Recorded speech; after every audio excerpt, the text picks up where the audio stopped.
So think about a split-second, seemingly insignificant choice you've made recently. Right, like taking a different route home or something. Exactly. Or shoving an unopened letter into a drawer. Nodding along to a conversation you didn't really fully hear. Oh, I do that all the time. Right.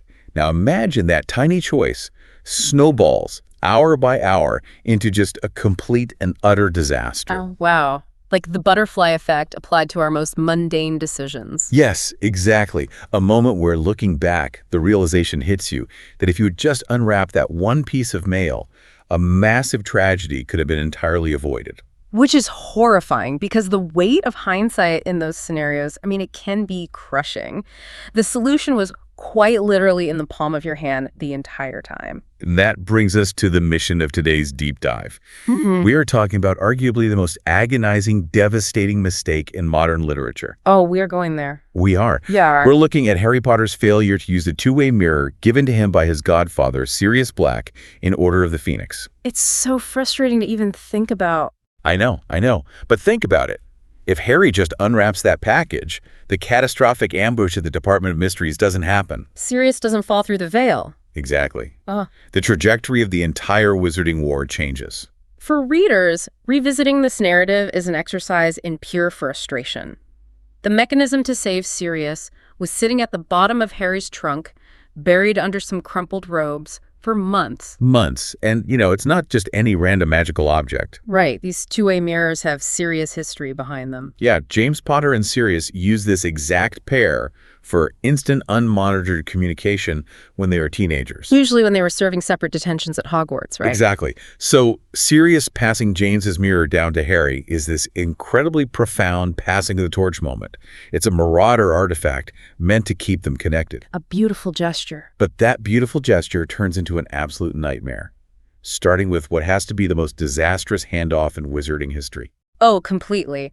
We really have to look closely at the environment of that handoff because the atmosphere dictates the entire misunderstanding. Set the scene for us. So it happens at the end of the Christmas holidays. Harry is preparing to leave number 12, Grimmauld Place, to go back to a very hostile Hogwarts. Right. Umbridge is there. It's terrible. Exactly. And the energy in the house is chaotic and incredibly tense. Sirius pulls Harry aside near the front door. And he just thrusts this badly wrapped package into his hands. It's roughly the size of a paperback book. Yeah, and when Harry asks what it is, Sirius gives him the most cryptic instructions possible. He really does. He just says it's a way of letting him know if Snape is giving Harry a hard time. Which is so vague. And then he explicitly tells Harry not to open it right there. Right, because he shoots this deeply wary look over at Molly Weasley. Who is busy trying to get Fred and George to wear hand-knitted mittens, I think. Yeah, she's distracted. But Sirius just mutters that Molly wouldn't approve of the gift.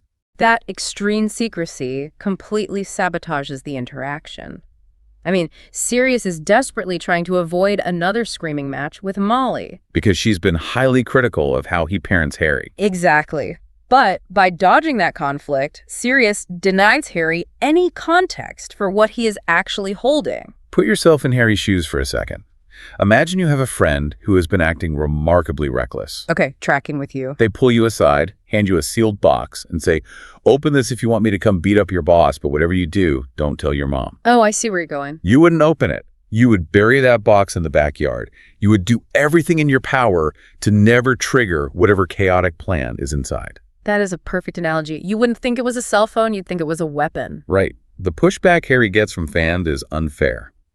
He wasn't knowingly choosing a dangerous fireplace over a magical cell phone. The psychology there is completely sound. Harry simply didn't know he possessed a mirror. And we have to remember his mental state, too. Absolutely. At this point in the story, Harry is suffering from severe anxiety regarding Sirius's safety. Because Sirius is miserable. He is. He's trapped inside Grimmauld Place, which is a childhood home he genuinely despises, while the rest of the Order is out fighting a war. He feels useless. He's suffocating. And he is desperate for any excuse to leave the house. And he had already taken massive, unnecessary risks. Like, earlier that year, Sirius transformed into his dog Animagus form just to accompany Harry to King's Cross Station. Just because he was feeling cooped up. Yeah, he easily could have been spotted by the Ministry or Voldemort's followers. And Harry remembers that recklessness. So he interprets this vague, poorly wrapped gift in the absolute worst way possible. He assumes it's a distress beacon. Exactly. He genuinely believes it will give Sirius the excuse he's craving to abandon the safety of Grimmauld Place and rush to Hogwarts. Which is the last thing Harry wants. Right. So he shoves the package into his jacket pocket. And the text explicitly notes that the moment he realizes it might summon Sirius, he makes an active, conscious decision never to use it. He eventually tosses it into his school trunk, under his robes, and effectively wipes it from his memory. Because he thinks he is saving his godfather's life by refusing to engage with the object. Which is so tragic. Yeah, And that suppression of memory sets off a really dangerous chain reaction. it really does. Because Harry still desperately needs a father figure throughout the school year. So he is forced into increasingly perilous workarounds to make contact. The alternatives he resorts to are terrifying. He first tries relying on Owlpost, right? Yeah, but Dolores Umbridge is monitoring all communications entering and leaving the school. It escalates to the point where Hedwig is physically intercepted and injured while carrying a message. I remember that. It was so awful. So letters are entirely off the table. Which leaves the Floo Network. But Umbridge begins systematically monitoring the school's fireplaces, too.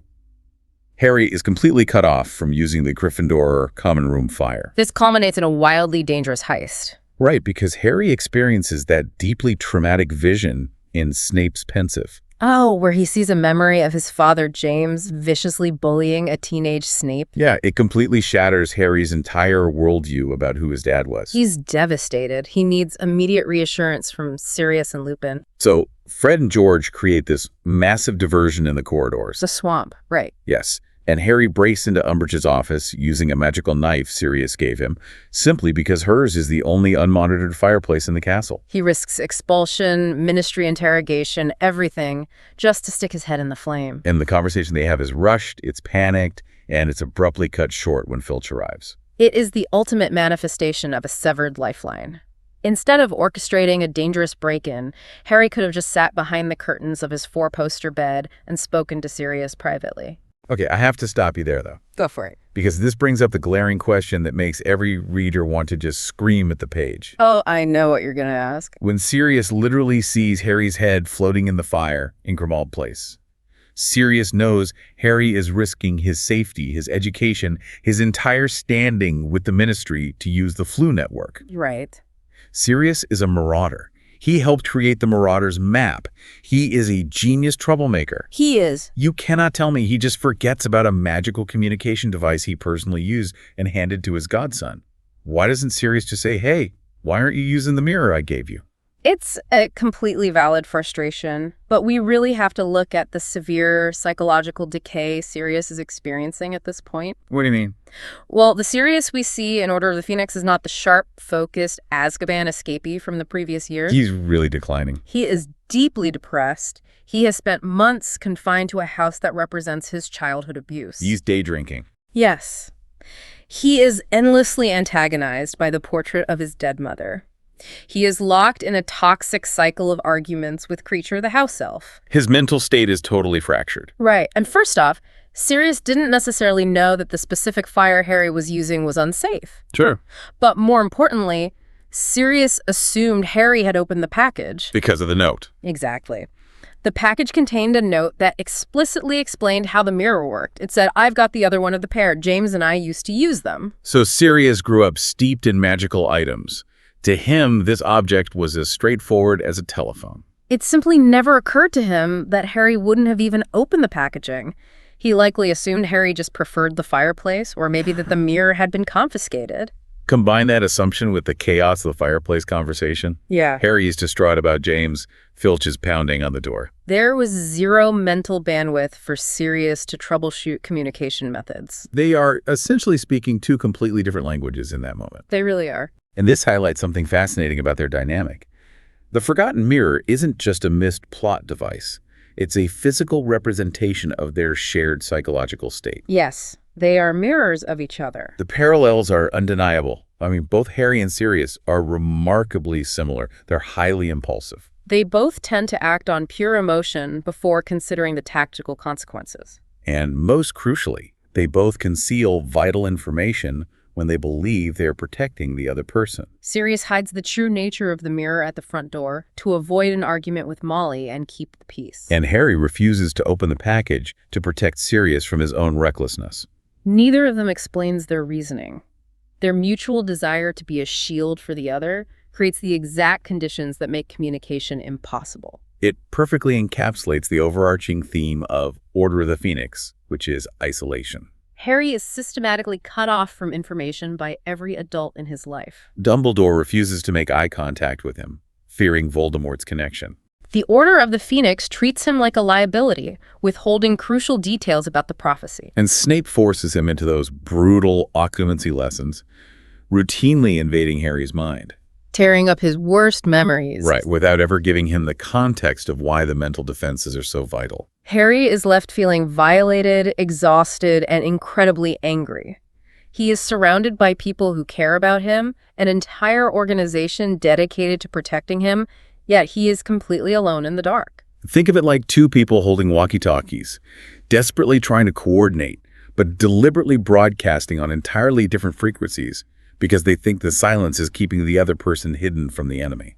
That dynamic isn't just a plot device, it's a deeply human flaw. I mean, we constantly build fortresses of silence to protect our loved ones. We do. We hide financial stress from a partner to spare them anxiety. Or we pull away from a friend without explaining why, assuming we know how they will react. And in doing so, those protective assumptions become walls that completely isolate us. It makes complete psychological sense for a traumatized teenager and a depressed, isolated godfather to fail each other in this specific way. Which makes the climax of this story so agonizing. Because the failure of the mirror isn't just a missed chat. It allows a fatal deception to take root. Right. When Harry receives the false vision of Sirius being tortured at the Department of Mysteries, he uses Umbridge's fireplace one last time to check Grimmauld Place. But he doesn't get Sirius. He gets Creature, the house elf, who lies and says Sirius is gone. If Harry had the mirror, he bypasses Creature entirely. He calls Sirius directly, realizes the vision is a trap planted by Voldemort, and they never go to the Ministry. Sirius doesn't fall through the veil. He doesn't die. Because the text fully accounts for why the mirror wasn't used, we can stop calling it a plot hole and really appreciate the profound tragedy of the object. The heartbreak peaks after the battle. The school year is ending. Harry is packing his trunk in a state of profound grief. This scene is just gut-wrenching. It is. He reaches into the very bottom, beneath the crumpled robes, and pulls out the badly wrapped package. He finally unwraps it. He reads the note. And instead of immediate guilt, the text describes this massive flooding wave of hope. Because in the wizarding world, death has loopholes. There are ghosts, there are portraits, there are resurrection stones. Harry truly believes this mirror is the answer. He clears the dormitory. He raises the glass to his face. His hands are visibly trembling. He says, loudly and clearly, Sirius. The anticipation in that moment is palpable. He watches his own breath miss the surface of the glass. He holds it closer, excitement pouring through him, but the eyes blinking back at him through the fog are his own. Oh, it's so sad. He wipes the glass clear, and he yells the name so every syllable rings through the empty room.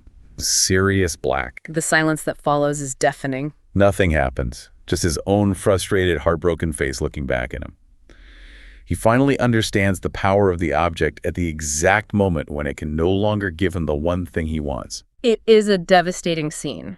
However, we have to absolve Harry a bit here. Yeah, please do. Forgetting the mirror was not the sole cause of Sirius's death.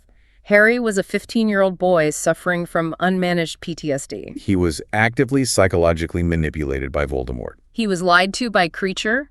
He was given uselessly vague warnings by Snape. And he had been systematically abandoned by Dumbledore for an entire year. The adults and the systems around Harry failed him long before his memory did. It was a catastrophic mistake, but an incredibly understandable one. The mirror was a walkie-talkie thrown into a hurricane. But the brilliance of the story is that the mirror's journey doesn't end with that failure. It doesn't just remain a monument to Harry's greatest mistake. Right, because after Harry realizes Sirius isn't coming back, he hurls the mirror back into his trunk in a fit of rage, and it shatters. But he keeps a broken shard of that glass. He carries that jagged piece with him for years. It serves as a talisman of his grief, a physical manifestation of his loss. But also a lingering, desperate connection to the godfather he loved. And years later, during the peak of the final war, That shard finds its redemption. Harry looks into the broken glass and sees a bright blue eye reflecting back at him. He assumes it's Albus Dumbledore. But the matching mirror, the one Sirius had, was actually acquired by Aberforth Dumbledore, Albus's brother. Which sets up one of the most incredible full-circle moments in the narrative. When Harry, Ron, and Hermione are captured. They are imprisoned in the dungeon of Malfoy Manor, completely wandless, listening to Hermione being tortured on the floor above them. They are facing absolute certain death. In that moment of total darkness, Harry pulls out the shard of the mirror. He uses it exactly the way Sirius originally intended at the front door of Grimmauld Place. He uses it as a distress beacon. He looks into the shard and begs for help. Aberforth Dumbledore sees him through the connection and sends Dobby the house elf to the dungeon. Dobby apparates in, rescues the trio, rescues Luna Lovegood, and rescues Ollivander. The exact same magical object that failed to save Sirius Black ultimately becomes the literal instrument of Harry Potter's salvation. It's a beautiful testament to survival. It suggests that even our most profound, devastating mistakes can eventually become the tools that save us, provided we hold on to the pieces. What initially looks like a frustrating oversight, a teenager just being forgetful, is actually a masterclass in psychological realism. It shows us how isolation, trauma, and the fierce urge to protect the people we love can completely blind us to the lifeline sitting right in front of us. It's a stark warning about the danger of assumptions. So, building on a famous piece of wisdom from this universe, it does not do to dwell on dreams and forget to live. Consider how often we dwell on our own internal what-ifs while ignoring the tools currently at our disposal. That is a fascinating way to look at it. Look closely at your own life. Do you have a two-way mirror buried at the bottom of your trunk? Oh, that's a great question. A difficult conversation you've been actively avoiding because you assume it will cause conflict? A lifeline to a friend that you've silenced because you think keeping them in the dark is the only way to protect them from your own struggles? It might be time to pull that package out and unwrap it. Are your assumptions truly shielding your relationships, or are they just broadcasting on a frequency no one else can hear, leaving you staring at your own misted reflection? Next time you catch yourself thinking, if I had just done that one small thing differently, remember the shattered mirror. Sometimes the things we bury out of fear are exactly what we need to survive the dark. Keep unpacking those assumptions, and we'll catch you on the next deep dive.